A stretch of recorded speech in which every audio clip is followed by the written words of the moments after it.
Hi guys, welcome back to my channel Venky vlogs. ఈరోజు ఈ వీడియోలో నేను మీకు చెప్పబోయేది ఏంటంటే అసలు నేను ఎవరు, యూకే ఎందుకు వెళ్ళాను, ఇప్పుడు వీడియోస్ ఎందుకు స్టార్ట్ చేశాను, అసలు నా బ్యాక్గ్రౌండ్ ఏంటి, నా జర్నీ ఏంటి, అదంతా నేను మీతో ఈ రోజు నేను షేర్ చేసుకోబోతున్నాను. చూడండి. సరే, ఇంక సోదంతా వద్దు, let's get in to the video. నా పేరు వెంకటేష్. మాది ఒక సాదా సీదా పల్లెటూరు. చాలా చాలా ఎంత పల్లెటూరు అంటే అంత పల్లెటూరు. ఒక నైట్ ఒక టైం దాటిన తర్వాత మా ఊరికి బస్సులు ఆటోలు కూడా వెళ్ళవు, అంత పల్లెటూరు అనమాట.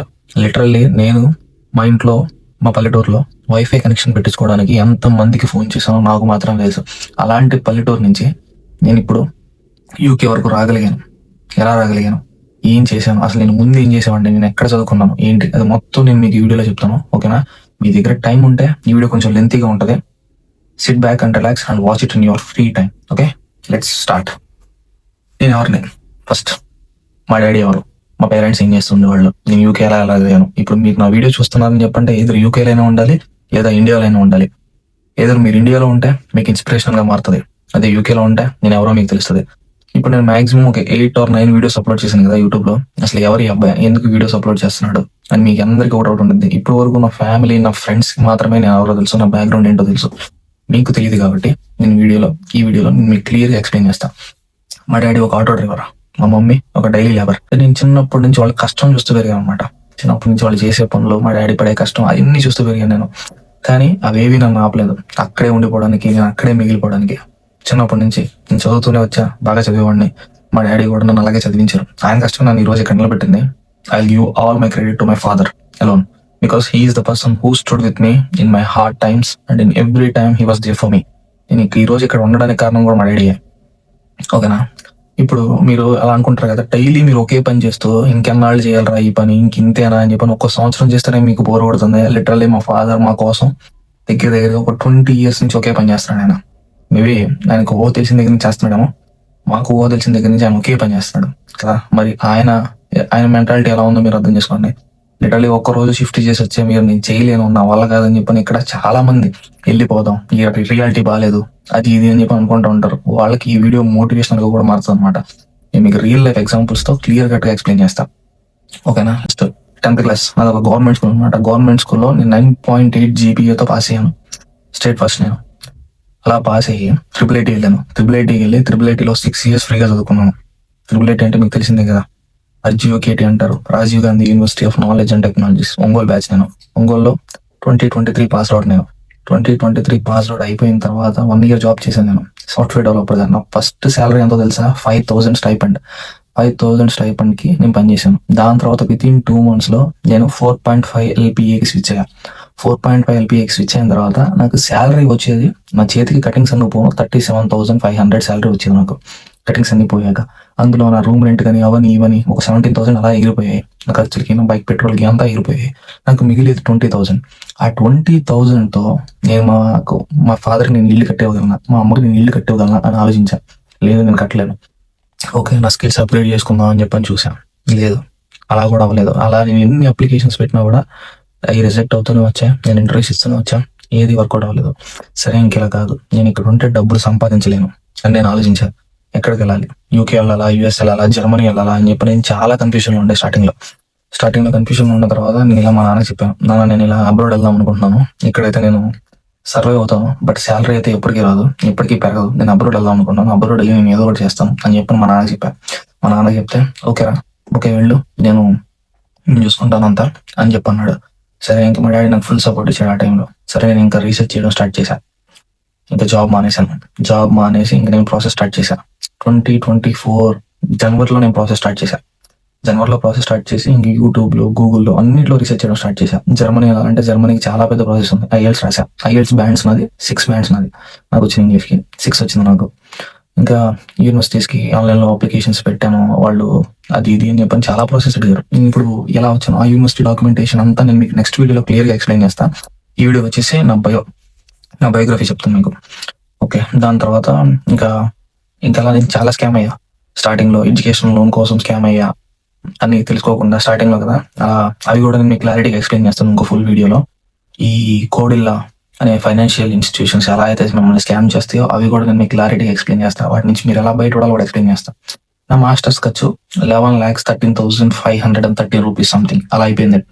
మినిమం 12 lakhs లో నా మాస్టర్స్ కంప్లీట్ అయిపోయింది 2 years లో. ఇంకా 1 year బాకీ ఉంది, బట్ కంప్లీట్ అవుతుంది మాత్రం కంప్లీట్ అవుతుంది. 12 lakhs విత్ ఇన్ 12 lakhs నా మాస్టర్స్ అనేది కంప్లీట్ అయిపోతుంది. అండ్ మీకు ఎలా తక్కువలో ప్లాన్ చేసుకోవాలో కూడా చెప్తాను. అన్ని మనీ సేవింగ్ టిప్స్ కూడా మీకు చెప్తాను వీడియోలో. ఈ వీడియో చూద్దాం ఇప్పుడు ప్రస్తుతానికి. ఇంకా అలా నేను చెప్పాను మా నాన్నకి, ఇలా అయితే నేను ఇంకెప్పటికీ ఇల్లు కట్టలేనా అని చెప్పని చెప్తే, డాడీ ఓకేరా సరే నువ్వు వెళ్ళు అని చెప్పాడు. సరే నువ్వు వెళ్ళని చెప్పిన తర్వాత నేను ఇంకా ప్లాన్ చేసుకున్నాను. అప్పుడు నాకు యూట్యూబ్ లో Sandeep Reddy YouTube channel, Sandeep Reddy is a nice guy. అంటే ఆయన ఫ్రీగా కన్సల్టెన్సీ, అంటే స్టూడెంట్స్ కి కన్సల్టెన్సీ ప్రొవైడ్ చేసి ఫ్రీగా ప్రాసెస్ అనేది చేసేవాడు అనమాట. అంటే ఆయనకి డబ్బులు వస్తాయి యూనివర్సిటీ నుంచి, అది వేరే విషయం, బట్ ఆయన అయితే ఫ్రీగా చేసాడు. So nice of him. ఆయన ఒక పాత్ చూపించాడు, మీటింగ్స్ కండక్ట్ చేసేవాడు. ఇప్పుడు నీ ప్రొఫైల్ ఏంటి అది మొత్తం అదన్నీ చూసేవాడు, అవన్నీ చూసి చెప్పేవాడు. నా ప్రొఫైల్ మొత్తం అన్ని క్లారిటీగా ఉన్నాయి కదా. సరే ఇంకా యూనివర్సిటీకి ఎల్ఓఆర్స్ డాక్యుమెంట్స్ అన్ని గ్యాదర్ చేసుకొని యూనివర్సిటీకి అప్లికేషన్ పెడితే యూనివర్సిటీ నుంచి క్యాష్ వచ్చిన తర్వాత వీసాకి అప్లై చేసుకున్నాను. వీసాకి అప్లై చేసుకోవాలంటే 25 lakhs మినిమం లోన్ కావాలి. 20 lakhs ఉన్నా సరిపోతుంది. 25 lakhs లోన్ కావాలి. నేను 25 lakhs లోన్ తీసుకున్నా క్రెడిట్ నుంచి, స్టెప్స్ క్రెడిట్ నుంచి 25 lakhs లోన్ తీసుకున్నా. యూనివర్సిటీ 12 lakhs అయినాయి, వీసా ఖర్చు అదంతా ఒక 3 lakhs అలా అయిపోయాయి. సరే ఇంకా నేను అక్కడి నుంచి యూకే వచ్చేసిన తర్వాత కొన్ని రోజులు నేను హార్డ్ టైం ఫేస్ చేసిన. ఎలా అంటే నేను ఉండే ఇంట్లో అండ్ ఉండే వాతావరణం, ఆ పీపుల్, అదంతా కొంచెం నాకు కొత్తగా అనిపించింది, కొత్తగా వచ్చింది కాబట్టి. కానీ నేను వచ్చిన దగ్గర నుంచి ఎప్పుడు ఆగలే. విత్ ఇన్ 7 days లో నేను జాబ్ కొట్టిన. ఇండియాలో డైలీ 50 applications పెట్టేవాడిని. డైలీ మార్నింగ్ లేవగానే నేను ఫస్ట్ చేసే పనే అది, 50 applications పెట్టేవాడిని. చేసిన అన్ని జాబులు చేసిన, అన్ని ట్రై చేసిన. ఓకే, ఇక్కడ ఉంటే గ్రోత్ లేదు. మాంచెస్టర్లో వాడిని స్టార్టింగ్ లో. వాళ్ళ ఇంట్లో ఆ గొడవలు, వాళ్ళ వైపు నాకు మ్యాచ్ అవ్వక, అది చాలా అయింది. నా ఎక్స్పీరియన్స్ కూడా నేను మీకు నెక్స్ట్ ఇంకో వీడియోలో షేర్ చేస్తాను. ఇప్పుడు ఫస్ట్ ఇదంతా చూద్దాం. దాని తర్వాత ఇంకెలా కాదని చెప్పని చేసిన, చాలా కష్టపడినా ప్రతిరోజు. అన్ని నేను ఎప్పటి వరకు వచ్చిన దగ్గర నుంచి డే షిఫ్ట్ చేయలేదంటే మీరు నమ్ముతారా? అన్ని నైట్ షిఫ్ట్ లేనవి. వచ్చి సంవత్సరం అవుతుంది, సంవత్సరం నుంచి నైట్ షిఫ్ట్ లేనని చేసింది. B&M లో పనిచేస్తాను నేను, బార్గెన్స్ అండ్ మోర్ అని. అదొక ఆస్డా, టెస్కో, నా వీడియోలో టెస్కో వీడియో కూడా చూసారు కదా. ఆ టెస్కోలో ఎంప్లాయీస్ ఎలా అయితే స్టాక్స్ అనేది ఫిల్ చేస్తారో అలా నేను చేసేవాడిని అనమాట. అలా 20 hours కంప్లీట్ చేసేవాడిని నేను. 20 hours కంప్లీట్ చేసి వచ్చాయి నాకు ఒక ఫైన్ అమౌంట్ వచ్చాయి. అలా నేను ఇంటికి మనీ వేస్తూ ఉండేవాడిని. ఇంకా అలా బాగానే ఉండేది, అంతా బాగానే ఉంటుంది. కాబట్టి నేను ఏం చెప్తున్నా అంటే ఈ వీడియోలో మీకు, ఇప్పుడు నేను మీకు ఈ వీడియోలో ఇప్పుడు మీదంతా చెప్పి నేను సింపతికి ఏం చేయాలని మాత్రం అనుకోవట్లేదు మీ దగ్గర నుంచి. If I can then you can also do it, right? ఒక ఆటో డ్రైవర్ కొడుకుగా నేను ఒక మారుమూల పల్లెటూరు నుంచి ఇక్కడ వరకు రాగలిగాను. ఎందుకు? చదువుగాను, తెలుసుకున్నాను దారులు ఎలా ఉంటాయి ఏంటి అని చెప్పాను. దానికి వెనకాల కావాల్సిన రీసెర్చ్ నేను చేశాను. ఇక్కడ ఎలా ఉంటుందంటే రియాలిటీ, ఎవడు ఎలా పోయినా కూడా వాడికి సంబంధం లేదు. నీ లైఫ్ నీ చేతిలో మాత్రమే ఉంది. మీ ఇంట్లో వాళ్ళ పరిస్థితి నువ్వు మార్చాలి అనుకుంటే అది మాత్రం నీ వల్లే అవుద్ది, ఇంకెవ్వడి వల్ల కాదు. ఈవెన్ మీ ఇంట్లో వాళ్ళు కూడా నీకు ఒక్కోసారి కోఆపరేట్ చేయకపోవచ్చు, కానీ నువ్వు దాని మీద గట్టిగా నిలబడితే నువ్వు చేయగలవు, నువ్వు సాధించగలవు. అంతే నేను చేశాను. యూకే రావడం అనేది నా అచీవ్మెంట్. చిన్నప్పుడు నేను చదువుకునేటప్పుడు, నేను స్కూల్లో చదువుకునేటప్పుడు 888 నా అచీవ్మెంట్ అని చెప్పేవాడిని. ఫ్రీగా సీట్ కొట్టి మా పేరెంట్స్ కి మనీ బడ్డని తగ్గించడం అనేది నా డ్రీమ్ అని చెప్పాను. నా ఫ్రెండ్స్కి అందరికీ నేను చెప్పేవాడిని. అలాగే నేను 888 కొట్టాను. దాదాపు నేను అనుకున్నవన్నీ నేను చేయగలిగాను అంటే నన్ను నేను మాత్రమే నమ్మాను, ఇంకెవరో నమ్మలేదు. నేను మాత్రం నమ్మాను కాబట్టి ఈ రోజు నేను ఎక్కడ ఉన్నా. ఇప్పుడు నేను ఈ రూమ్ లో ఉంటున్నాను కదా, ఈ రూమ్ రెంట్ దగ్గరగా 45,000 INR, ఇండియన్ రూపీస్ లో 45,000 INR. ఎందుకుంటున్నానంటే షేరింగ్ లో ఉంటే తక్కువ పడుతుంది కదా బ్రో, నీకు 200-250 అయిపోద్ది కదా బిల్స్ అని చెప్పంటే, నేను ఎన్ని పడి ఉన్నాను షేరింగ్ లో ఉండి. వాళ్ళతో మాట్లాడి నువ్వు వాళ్ళకి ఫుడ్ వండి పెట్టి చివరికి నువ్వు వాళ్ళ చేత బూతులు తిట్టించుకొని ఉండే కంటే ₹1 పోతే పోయింది. ప్రశాంతంగా నువ్వు వండుకుంటావు, నీకు ఓపిక ఉంటే నువ్వు వండుకుంటావు, తింటావు, పడుకుంటావు. అంతే. నీకు లేదు అనుకో, ఆర్డర్ పెట్టుకుంటే తినేసి హాయిగా పడుకుంటావు. నీ రూమ్ నిన్ను అడిగేవాడు ఉండడు, ఎవరు ఉండరు, ప్రశాంతంగా ఉంటది. నేనైతే నా పర్స్పెక్టివ్ ఇలా ఉంది. మీకు అది నచ్చితే మీరు అది చేస్తారు, లేదంటే మీకు ఏది నచ్చితే, ఏది కంఫర్ట్ గా ఉంటే అది చూసుకుంటారు. మీ ఫ్రెండ్స్ ఉన్నారు అనుకోండి, మీ చిన్నప్పుడు ఫ్రెండ్స్ కానీ, మీ వైబ్ మ్యాచ్ అయ్యే ఫ్రెండ్స్ కానీ ఎవరైనా ఉంటే మీకు బాగానే ఉంటుంది. లేదు నాకు ఎవరు వైబ్ మ్యాచ్ అవ్వట్లేదు అని చెప్పి అనుకుంటే మీరు సింగిల్ గా ఉండడం చాలా బెటర్. ఇప్పుడు ఈ రూమ్ లో నేను ప్రశాంతంగా ఒక్కడనే ఉంటాను. టీవీ ఉంది, ఆ టీవీ పెట్టుకుని చూస్తాను నాకు ఓపిక ఉంటే, లేదంటే లేదు, నేను పడుకుంటాను ప్రశాంతంగా. నాకు హాయిగా నిద్ర పట్టుద్ది. రూమ్ ఇలా నీట్గా ఉంటే నాకు హాయిగా నిద్ర పట్టుద్ది. అది ఈ వీడియోలో మీకు ఇంకేం చెప్పాలనుకుంటున్నానంటే, నేను చేయని పని అంటూ లేదు ఇండియాలో. ప్రతి పని చేసిన. ఆఖరికి కూలి పని దగ్గర నుంచి మా అమ్మ వెంబట కోతలకు వెళ్ళాను. నాది పక్కా ఊరు ఉండి భయ. నేను నా భాష అంతా ఊరు భాషలాగే ఉంటుంది. ఎందుకంటే నేను తిరిగింది మొత్తం అదే పల్లెటూరులోనే తిరిగాను. ఫ్రెండ్స్ అందరూ పల్లెటూరు దగ్గర నుంచి. నా భాష అలాగే ఉంటుంది. మీకు కొంచెం కొత్తగా ఉంటే అలవాటు చేసుకోండి, ఏం కాదు. నాకే అలవాటు లేదు. తాగను, తిరగాను, మందు తాగను, సిగరెట్ తాగను, ఆఖరికి నేను డ్రింక్స్ కూడా తాగను. ఏమైనా షుగర్ ఉన్న డ్రింక్స్ కూడా నేను ఎక్కువ తాగను. అంతే, ఇలాగే ఉంటాను నేను. Simple life. లేదు, నాకు అంత ఫ్యాషన్ సెన్స్ కూడా ఏం లేదనమాట. ఇంట్లో ఉంటే ఒక టీ షర్ట్, ఒక షార్ట్ వేసుకొని హాయిగా ఫ్రీగా ఉంటాను అనమాట. నేను నా రూమ్ లో ప్రశాంతంగా హాయిగా ఉంటుంది. ఇలాంటి లైఫ్ బాగుంటుంది. ఇలాగే ఒక రూపాయి పూర్తి పోయినా కూడా ప్రశాంతత అనేది ఇంపార్టెంట్ కదా. అంటే నువ్వు యూకేకి డబ్బు కోసం వెళ్ళావు బ్రో, ఇంకేం వద్దా నీకేం చెప్పంటే, మేము 10 years నుంచి కష్టపడుతుంటే ఒక ఇల్లు కట్టలేకపోయాం. మేము వలస వెళ్ళాం అనమాట. ఒక ఊరు నుంచి ఇంకో ఊరికి వలస వెళ్ళాం. 2012లో ఒక ఊరు నుంచి మేము ఇంకో ఊరు వెళ్ళిపోయాం. ఎందుకంటే మా పరిస్థితులు బాగోగా ఆ టైంలో అక్కడి నుంచి ఇక్కడికి రావాల్సి వచ్చింది. అక్కడి నుంచి వచ్చిన దగ్గర నుంచి అప్ టు నౌ 2025 13 years ఇల్లు లేకుండా రెంట్ హౌస్ లో ఉన్నాం. ఆ బాధ ఎలా ఉంటుందో మీరు ఒకసారి ఆలోచించండి. అందుకని ఆ కసి మీద నేను ఈ రోజు ఇక్కడికి వచ్చిన. ఇల్లు కట్టాలి, మా పేరెంట్స్ కి ఒక డూప్లెక్స్ హౌస్ ఇల్లు కట్టాలి. వాళ్ళని ఎవరెవరైతే చులకనగా చూశారో, డబ్బు లేదని ఎవరైతే ఎక్కిరించారో వాళ్ళందరికీ నిరూపించాలి అని చెప్పని నేను ఈ రోజు ఇక్కడికి వచ్చిన. ఒక్కోసారి మీ ఇంట్లో వాళ్ళు కూడా నీ మాట వినకపోవచ్చు. ఎందుకంటే నువ్వేదో నీకు తెలుసు అని చెప్తున్నావు అని చెప్పని వాళ్ళు వినకపోవచ్చు. కానీ వాళ్ళు నేను ఎప్పటికీ అర్థం చేసుకోలేరు. నన్నైతే వాళ్ళు ఎప్పటికీ అర్థం చేసుకోలేరు. మా ఇంట్లో వాళ్ళకి నేను చెప్పలేను కూడా. వేరే విషయం, మా అమ్మ, మా నాన్న అయినా సరే, మా అక్క అయినా సరే, ఎవరైనా సరే, వాళ్ళెవ్వరికి నేను అర్థం కాదు. నా పర్స్పెక్టివ్ ఎప్పటికీ అర్థం కాదు. నువ్వు చదువుకున్నాడు, తెలివిగా మాట్లాడతాం అనుకుంటున్నావు అని చెప్పని పెద్దవాళ్ళు చెప్తారు, అన్నీ చెప్తారు, వాళ్ళకి తెలిసిందల్లా చెప్తారు. బట్ నీకు ఏది సూట్ అవుతుందో, నీకు ఏది చేస్తే నీకు క్లారిటీగా ఉంటుందో అది నువ్వు తెలుసుకోవాలి. నేనైతే ఒకటే అనుకున్నా, జాబ్ లేకపోయినా పర్లేదు, నేను ఫస్ట్ పైసలు సంపాదించాలి. ఈ దునియాలో పైసలు లేకపోతే ఎవరికి రెస్పెక్ట్ లేదు. ఈరోజు నన్ను మనీ అడగనోడు లేడు. అరే వెంకీ, నాకు మనీ కావాలి, అది ఇది అని చెప్పి నాకు చాలా మెసేజ్లు వస్తూ ఉంటాయి. అదే ఒకప్పుడు నేను ఎవరిని డబ్బులు అడగను. నాకు తెలిసిన వాళ్ళని చెప్తే నేను ఎవరిని డబ్బులు అడగను. నాకు తెలిసిన వాళ్ళు అంటే నాకు చాలా దగ్గర వాళ్ళు అయితేనే నేను డబ్బులు అడుగుతున్న వాళ్ళు, ఇంకెవ్వరిని అడగను నేను.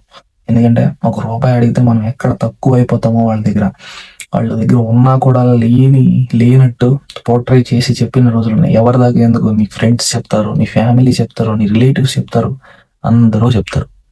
అందుకే పైసలు అనేవి ఇంపార్టెంట్. ఆ పైసలు సంపాదిద్దామని వచ్చిన పని చేసిన, పగలు రాత్రులు చేసిన, నెలకి 2 lakhs నా ఖర్చులన్నీ పోయినా కూడా ఇంకా 2 lakhs మిగిలేలా కష్టపడినవి అంటే మీరు అర్థం చేసుకోండి. ఇంకా నేను ఈ రేంజ్ లో కష్టపడ్డాను. ఇప్పుడు నేను యూట్యూబ్ ఎందుకు స్టార్ట్ చేశానంటే, నా లైఫ్ అనేది వేరే వాడికి ఇన్స్పిరేషన్ అవ్వాలి. ఇన్స్పిరేషన్ అయితే నేను కొంతమందిని ఇన్స్పైర్ చేయొచ్చు. కొంతమంది పుడతారు, ఎవరైతే అంటే కొంతమంది ఉంటారు, వాళ్ళ ఫ్యామిలీని బాగు చేయాలి అని చెప్పని ఉండి, వాళ్ళకి ఆలోచన అవన్నీ ఉండి వాళ్ళు చేయలేక అక్కడే ఆగిపోతారు. వాళ్ళని ఇన్స్పైర్ చేయడమే ఈ వీడియో యొక్క లక్ష్యం. నీకు నా జర్నీ నచ్చితే ఆ సబ్స్క్రైబ్ బటన్ కొట్టు, నన్ను ఫాలో అవ్వు. నా లైఫ్లో ఏమేమి జరుగుతుందో అన్నీ నీకు చూపిస్తా, ఓకేనా? అన్ని ప్రతిదీ ఇంక్లూడింగ్ నా డే టు డే లైఫ్ నుంచి, నా ఎక్స్పీరియన్సెస్ నుండి అన్నీ నేను ఒక వీడియో చేసి నేను పోస్ట్ చేస్తాను యూట్యూబ్లో. నీకు నచ్చితేనే సబ్స్క్రైబ్ కొట్టు, లేదంటే కొట్టవు. నీకు ఖచ్చితంగా వర్త్ అవుతుంది, వర్త్ అయ్యిద్ది, ఓకేనా? ఓకే, సరే ఉంటాం. మరి సబ్స్క్రైబ్ చేయడం మాత్రం మర్చిపోవద్దు. యూ విల్ ఫీల్, ఇఫ్ నీకు కానీ వీడియో మోటివేషనల్గా అనిపిస్తే ఇది నీ ఫ్రెండ్స్కి షేర్ చేయి. అరే వాడు సీదా ఒక ఆటో డ్రైవర్ కొడుకంటారా, పల్లెటూరు నుంచి వచ్చి ఇప్పుడు అక్కడ ఉన్నాడు. ఎందుకంటే ఇది గొప్ప అని నేను చెప్పట్లే, ఇది అబ్రాడ్ అంటే ఏంటి, ఒక పాత్. ఆ పాత్ నీకు ఉంది. ఈ అబ్రాడ్ లో ఏంటంటే టైం ఈజ్ మనీ. నీకు ఎంత టైం అయితే ఉందో వీసాకి, ఆ వీసాలో ఉండే టైమే నీ మనీ. నువ్వు ఆ టైం అని చక్కగా యూటిలైజ్ చేసుకున్నావా, మనీ సంపాదించడంలో నువ్వు ఎక్కడ ఉంటావు. ఖచ్చితంగా నువ్వు మీ ఫ్యామిలీ మొత్తం ఒక 2-3 years లో కష్టపడి సంపాదించే మనీ నువ్వు ఒక ఇయర్లో అబ్రాడ్ లో తీయాలి. అందుకే నా మాటని నీకు కలలుగానే ఉంటే అబ్రాడ్ వచ్చే. నేను ఖచ్చితంగా కష్టపడతాను భయ్యా, నేను సర్వైవ్ అవుతాను. ఎవ్వరు నాకు సాయం చేయకపోయినా కూడా నేను కష్టపడతాను అంటే నువ్వు అబ్రాడ్ వచ్చే. లిటరల్లీ చెప్తున్నా, నాకు ఒక్కడు కూడా తెలియదు ఈ అబ్రాడ్ మొత్తంలో. ఒక్కడు కూడా తెలియదు. మా ఊర్లో ఎవరు వెళ్ళారు, ఎవరు వెళ్ళలేదు అని చెప్పి నేను తెలుసుకోలేదు, కనుక్కోలేదు. స్టార్టింగ్ లో మా నాన్న చెప్పాడు, అబ్రాడ్ లో వేరే ఊరికి సంబంధించిన వాళ్ళు ఉన్నారు, వాళ్ళు మన వాళ్ళనంట, వాళ్ళకి మెసేజ్ చేయని. నేను ఒకటే చెప్పిన, ఎవ్వడు నీకు సాయం చేయడు. నిన్ను నువ్వు నమ్ముకుంటే, నువ్వు బతకగలవనే నీకు నమ్మకం ఉంటే నువ్వు వస్తావు. అదే చెప్పిన నేను. వాళ్ళకి మెసేజ్ చేయమని వాళ్ళ నెంబర్లు కూడా ఇచ్చాడు. నేను తోడు వాళ్ళకి మెసేజ్ కూడా చేయలేదు నేను ఎప్పుడు. ఎందుకంటే నీకు బాగా బలుపురా, నీకు పొగరతలకి ఎక్కింది అని మీరు అనుకోవచ్చు. నీ మీద నీకు నమ్మకం ఉంటే నువ్వు ఏదైనా సాధించగలవరా. నీ మీద నీకు మనసు నమ్మకం లేదా, నువ్వు చేయలేవని నువ్వేమీ చేయలేవు. అడుగు తీసి అడుగు కూడా బయట పెట్టలేవు. ఇంట్లో నుంచి ఒక్కసారి బయటకు వచ్చి నీ డబ్బులతో, నువ్వు కష్టపడిన డబ్బులతో నువ్వు బతికి చూడు. నువ్వు ఎక్కడైనా బతకగలవు. ఈ అబ్రాడ్లోనే కాదు, నీ దగ్గర డబ్బులు లేకపోయినా కూడా బతకగలవు. నువ్వు సుఖానికి అలవాటు పడ్డావా? ఈ బెడ్ ఉందే, ఈ బెడ్కి నువ్వు ఎప్పుడైతే అలవాటు పడతావో అప్పుడే నువ్వు కథం, నీ చాప్టర్ క్లోజ్. కష్టపడు. కష్టపడితే ఖచ్చితంగా నీకు ఫలితం వస్తుంది. ఏదో ఒకరోజు ఫలితం వస్తుంది. అన్నీ అన్నీ నిజాలే. అన్నీ అవుతాయి. నువ్వు కలగన్నీ అన్నీ అవుతాయి. ఓకేనా? అందుకే నేను చేయగలిగానంటే మీరు కూడా చేస్తారు, మీరు చేయగలరు. మీకు ఏమన్నా గైడెన్స్ కావాలంటే కింద కామెంట్స్లో మెన్షన్ చేయండి. నేను ఏ ప్రాబ్లమ్స్ ఫేస్ చేస్తానో ఆ ప్రాబ్లమ్స్ మీరు ఫేస్ చేయకుండా నేను చూసుకుంటా. ఓకేనా? సరే, మరి వెళ్ళొస్తా అయితే.